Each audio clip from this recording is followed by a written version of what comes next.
एक मोटा हाथी घूमने गया, मकड़ी के जाल में जाके वो फंसा। जाल को देखा, देख के डरा, दूसरे हाथी को इशारे से बुलाया, इधर आ, इधर आ, इधर आ।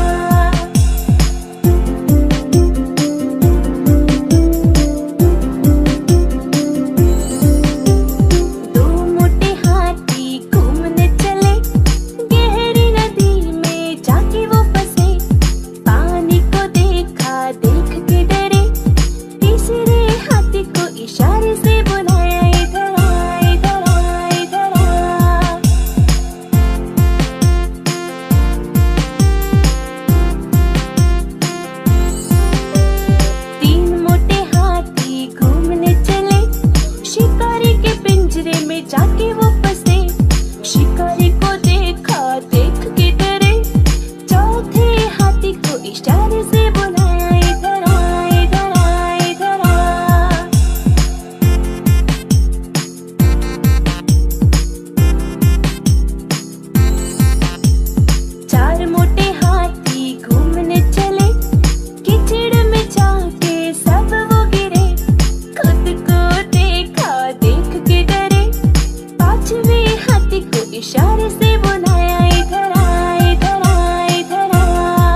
गोल बस के पहिए घूमे गोल गोल गोल घूमे साथ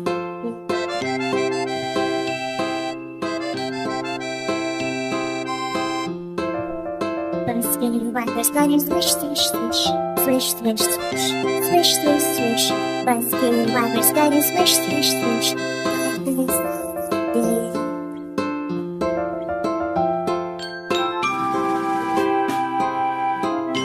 bus का horn बजे beep bus का horn बजे beep बजता है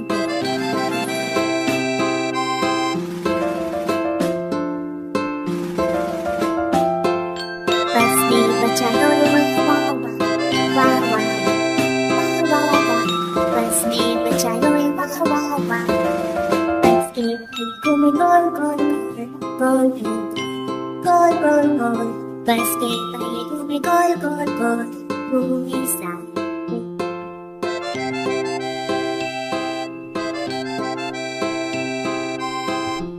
bus के wipers going swish swish swish swish swish swish swish swish swish bus के wipers going swish swish swish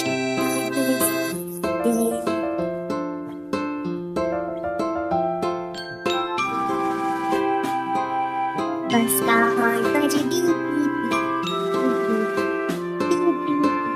bus का horn बजे beep बजता है ओ मेरे घोड़े चल पीठ पे बिठा घोड़े की सवारी में आता है मजा पम पर पम पर पम परम पम पम पर पम परम पम सामने पहाड़ ऊंचा कितना यार सोचो सोचो दोस्तों ये कैसे होगा पार ओ मेरे घोड़े चल कूद के दिखा खुद से जब कूदे तो आता है मजा पम पर पम परम पम पम पर पम परम सामने आ गया हाथ में उनके चाकू सोचो सोचो दोस्तों अब कैसे यहाँ से भागूं ओ मेरे घोड़े चल नाच के दिखा ठुमक ठुमक के नाच और इनको हंसा पम पर पम परम पम पम पर पम परम पम सामने नदी है कितनी बड़ी सोचो सोचो दोस्तों मुसीबत है खड़ी ओ मेरे घोड़े चल तैर के दिखा सरपट सरपट तैरे तो आता है मजा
रहे थे, पापा ने पैसे दिए नाच रहे थे, भैया ने लड्डू दिए खा रहे थे।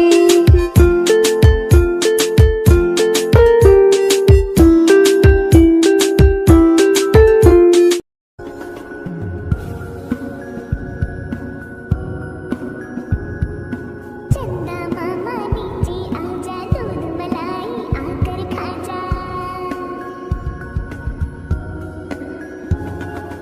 चंदा मामा नीचे आजा, दूध मलाई आकर खा जा। दे चांदी की तुमको थाली, खुद रख लूंगी छोटी प्याली। दे चांदी की तुमको थाली, खुद रख लूंगी छोटी प्याली। चंदा मामा नीचे आजा, दूध मलाई आकर खा जा। चंदा मामा नीचे आजा, दूध मलाई आकर खा जा। चंदा मामा नीचे आजा, दूध मलाई आकर खा जा। एक मोटा हाथी घूमने गया, मकड़ी के जाल में जाके वो फंसा। जाल को देखा, देख के डरा, दूसरे हाथी को इशारे से बुलाया, इधर आ, इधर आ, इधर आ।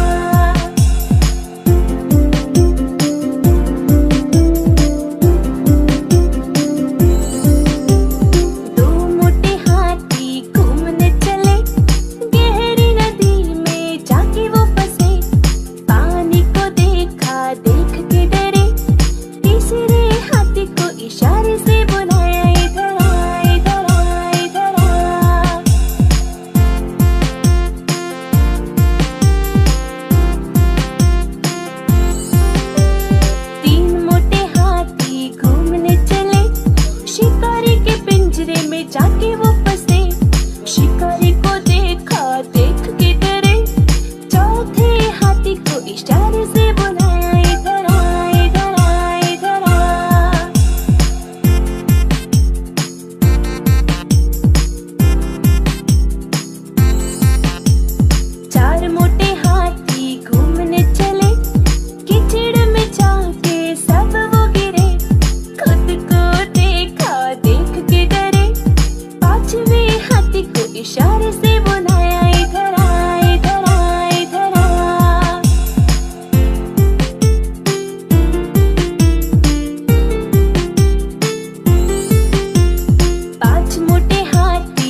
एकता में बल है।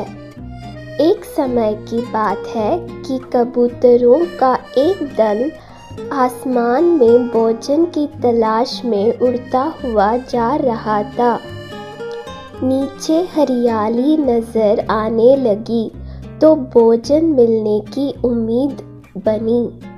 एक कबूतर ने संकेत किया, नीचे एक खेत में बहुत सारा दाना बिखरा पड़ा है, हम सबका पेट भर जाएगा।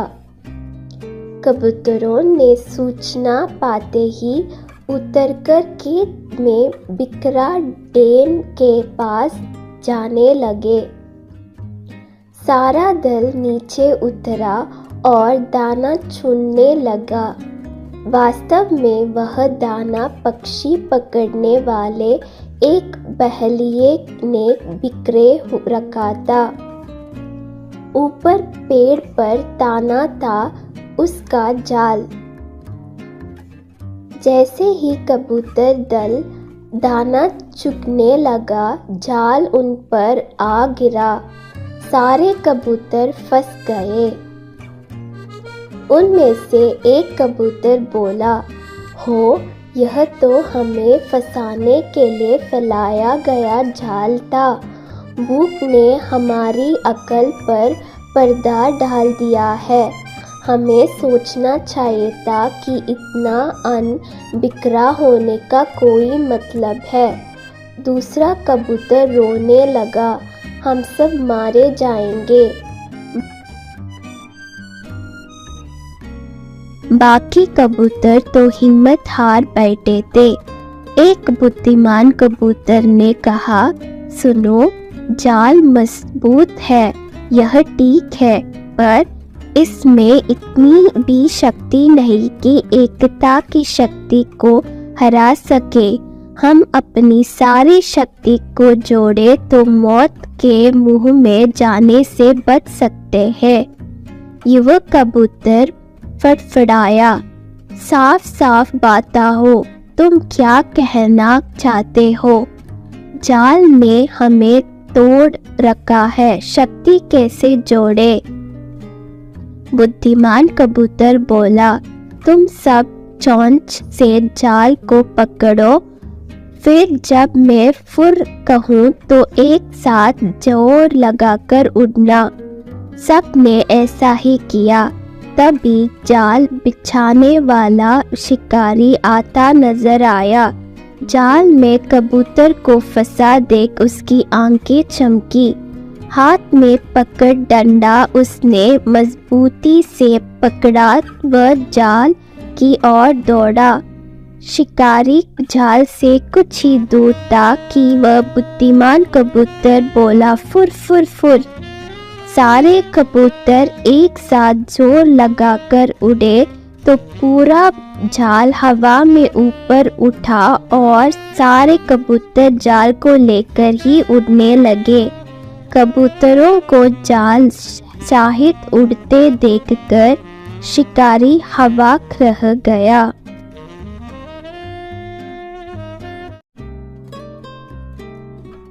मौसम की तैयारी। तिलरी वन में ठंड दस्तक दे रही थी। सभी जानवर आने वाले कठिन मौसम के लिए तैयारी करने में लगे हुए थे। एक पेड़ पर रहने वाली चिड़िया भी उनमें से एक थी। हर साल की तरह उसने अपने लिए एक शानदार घोंसला तैयार किया था और अचानक होने वाली बारिश और ठंड से बचने के लिए उसे चारों तरफ से घास फूस से ढक दिया था। सब कुछ ठीक चल रहा था कि एक दिन अचानक ही बिजली कड़कने लगी और देखते देखते घनघोर वर्षा होने लगी। बारिश से ठंड भी बढ़ गई और सभी जानवर अपने अपने घरों की तरफ भागने लगे। वह चिड़िया भी तेजी दिखाते हुए अपने घोंसला में वापस आ गई और आराम करने लगी। उसे आए अभी कुछ ही वक्त बीता ताकि एक बंदर खुद को बचाने के लिए पेड़ के नीचे आ पहुंचा। चिड़िया ने बंदर को देखते ही कहा, तुम इतना होशियार बने फिरते हो तो भला ऐसे मौसम से बचने के लिए घर क्यों नहीं बनाया? यह सुनकर बंदर को गुस्सा आया, लेकिन वह चुप ही रहा और पेड़ की आड़ में खुद को बचाने का प्रयास करने लगा। थोड़ी देर शांति रहने के बाद चिड़िया फिर बोली, पूरी गर्मी इधर उधर आलस में बिता दी, अच्छा होता अपने लिए एक घर बना लेता। यह सुन बंदर ने गुस्से से कहा, तुम अपने से मतलब रखो, मेरी चिंता छोड़ दो। थोड़ी ही देर में हवाएं भी तेज चलने लगी और अब बारिश रुकने का नाम नहीं ले रही थी। बेचारा बंदर ठंड से कांप रहा था और खुद को ढकने की भरसक कोशिश कर रहा था, पर चिड़िया ने तो मानो उससे छेड़ने की कसम खा रखी थी। वह फिर बोली, काश कि तुमने थोड़ी अक्ल दिखाई होती तो आज यह हालत नहीं होती। कम से कम अब घर बनाना सीख लेना। इतना सुनते ही बंदर गुस्से से तुरंत ही पेड़ पर चढ़ने लगा और बोला, भले मैं घर बनाना नहीं जानता, लेकिन मुझे तोड़ना अच्छे से आता है। और यह कहते हुए उसने चिड़िया का घोंसला तहस नहस कर दिया। अब चिड़िया भी बंदर की तरह बेघर हो चुकी थी और ठंड से कांप रही थी। सीख, हमेशा अपने काम से काम रखो। यदि आप मदद नहीं कर सकते हैं तो उसे बेकार के उपदेश ना दें। सोने का अंडा देने वाली मुर्गी की कहानी। एक गांव में एक किसान अपनी पत्नी के साथ रहता था। उनका एक छोटा सा खेत था जहां वे दिन भर परिश्रम किया करते थे, किंतु कठोर परिश्रम के उपरांत भी कृषि से प्राप्त आमदनी उनके जीवन यापन हेतु पर्याप्त नहीं थी और वे निर्धनता का जीवन व्यतीत करने हेतु विवश थे। एक दिन किसान बाजार से कुछ मुर्गियां खरीद लाया। उसकी योजना मुर्गियों के अंडे विक्रय कर अतिरिक्त धन उपार्जन था। अपनी पत्नी के साथ मिलकर उसने घर के आंगन में एक छोटा सा दड़बा निर्मित किया और मुर्गियों को उसने रख दिया। भोर होने पर जब उन्होंने दड़बे में झांक कर देखा तो आश्चर्यचकित रह गए। वहां अन्य अंडों के साथ एक सोने का अंडा भी पड़ा हुआ था। किसान उस सोने के अंडे को अच्छी कीमत पर जौहरी के पास बेच आया। अगले दिन फिर उन्होंने दड़बे में सोने का अंडा पाया। किसान और उसकी पत्नी समझ गए कि उनके द्वारा पाली जा रही मुर्गियों में से एक मुर्गी अद्भुत है। वह सोने का अंडा देती है। एक रात पहरेदारी कर वे सोने का अंडा देने वाली मुर्गी को पहचान गए। उसके बाद से वे उसका खास ख्याल रखने लगे। उस मुर्गी से उन्हें रोज सोने का अंडा मिलने लगा। उन अंडों को बेचकर किसान कुछ ही महीनों में धनवान हो गया। किसान अपने जीवन से संतुष्ट था, किंतु उसकी पत्नी लोभी प्रवृत्ति की थी। एक दिन वह किसान से बोली, आखिर कब तक हम रोज एक ही सोने का अंडा प्राप्त करते रहेंगे? क्यों न हम मुर्गी के पेट से एक साथ सारे अंडे निकाल लें? इस तरह हम उन्हें बेचकर एक बार में इतने धनवान हो जाएंगे कि हमारी 7 पुश्तें आराम का जीवन व्यतीत करेंगे। पत्नी की बात सुनकर किसान के मन में भी लोभ घर कर गया।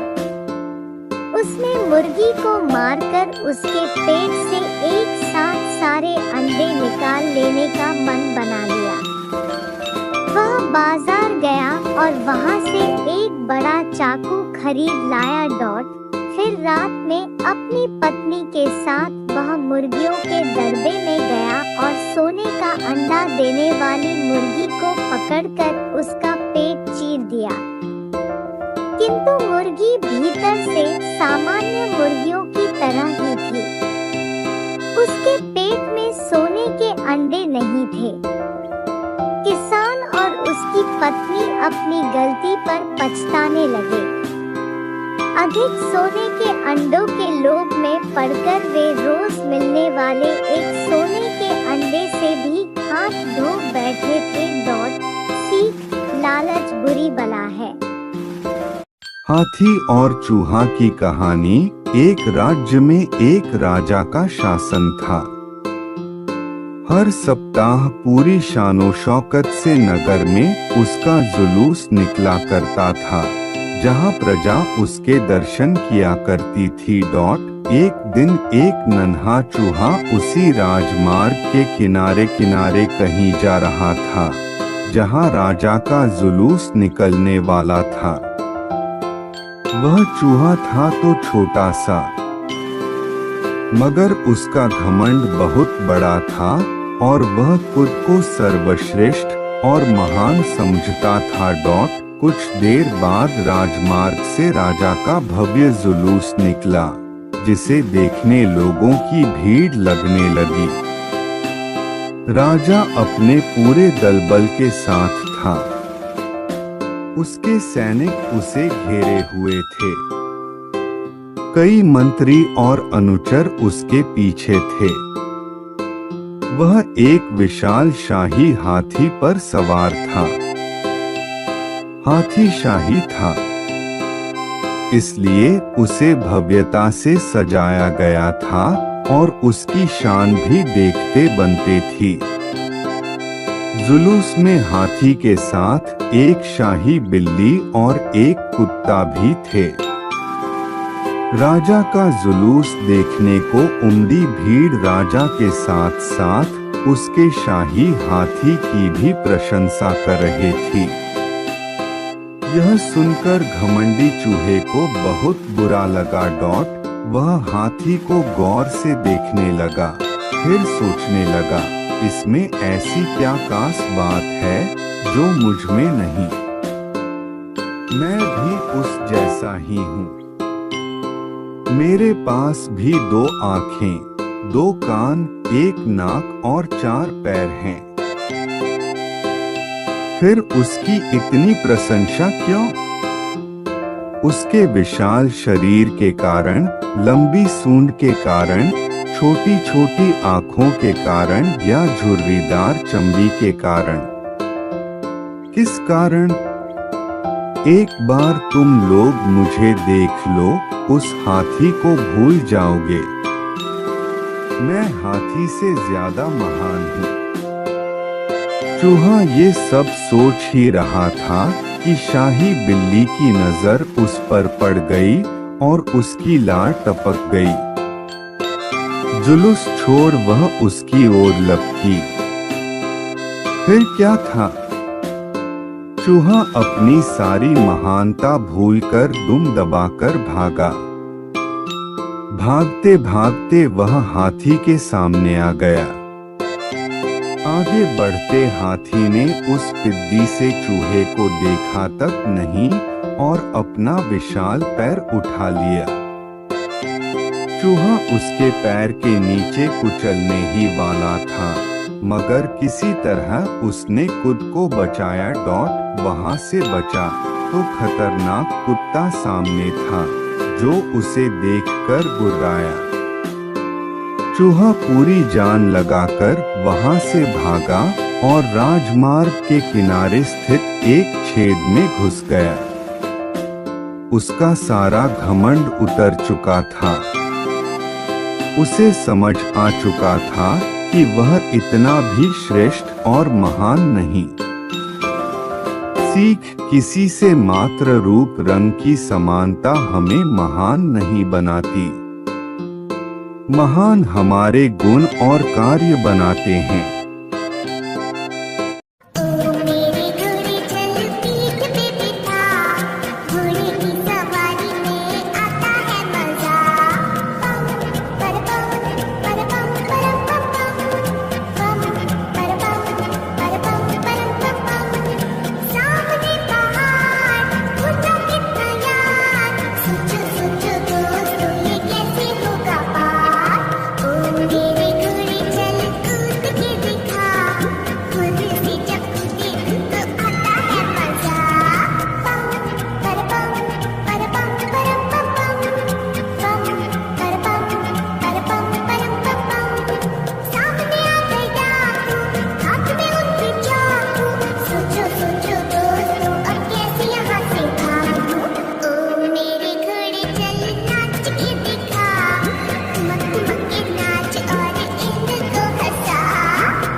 घूमे गोल गोल गोल गोल गोल गोल, बस के पहले घूमे गोल गोल गोल, घूमे साथ।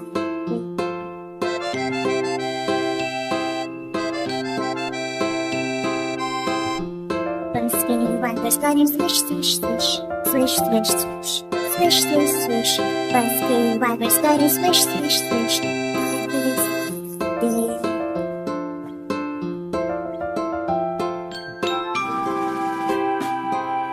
Bus का horn बजे beep beep beep beep beep beep.